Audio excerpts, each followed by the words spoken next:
এইটো চাইও চাইড সমান থাকিব লাগিব, চাৰে 4 আৰু ইপিনেও চাৰে 4 থাকিব লাগিব। তাৰপিছত এইটো দুঝাপ কৰি ল'ব লাগিব, তাৰপিছতে ফিতাপাত লৈ ল'ব লাগিব। ফিতাপাত লৈ এনেকৈ মুকুটাই পেলাই তাৰপিছত চিলাই মাৰি এনেকৈ ঘূৰাই দিব লাগিব, ঘূৰাই দি চুকটোৰ ছাইডে টানি আনিব লাগিব চিলাই। তাৰপিছত ইটো তেনেকৈ ল'ব লাগিব। আপোনালোকৰ আজি ফিটা ব্লাউজৰ ফিটা লগোৱা কলি কেনেকৈ বনোৱা সেইটো বিষয়ে আজি দেখুওৱা গৈছে, ভালদৰে চাই যাব। মই যেনেকৈ বনাইছোঁ আপোনালোকে তেনেকৈ বনাব, তেতিয়া ভাল হ'ব। এইটো সহজ হয় কলিটো বনোৱা, আৰু বেলেগ ধৰণৰ আছে বনোৱা, সেইবিলাক বিষয়ে দেখুৱাম পাছত। এইটো ফাৰ্ষ্ট আজি প্ৰথম দেখুৱাইছোঁ আপোনালোকক, কেনেকুৱা লাগে জনাবচোন।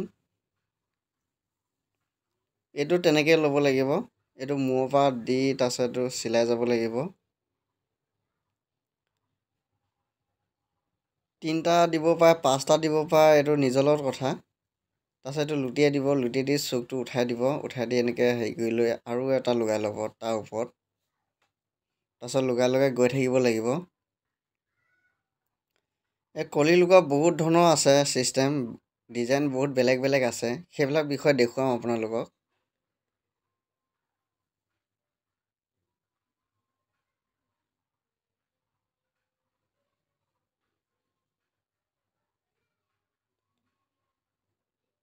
হৈছেহি,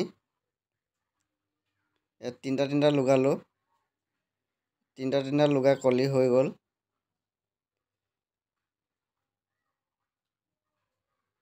কেনেকুৱা লাগিছে জনাবচোন, ভাল লাগিছেনে? এইটো চিম্পুল হয়, আৰু আছে ডিজাইন বেলেগ বেলেগ দেখুৱাম আপোনালোকক।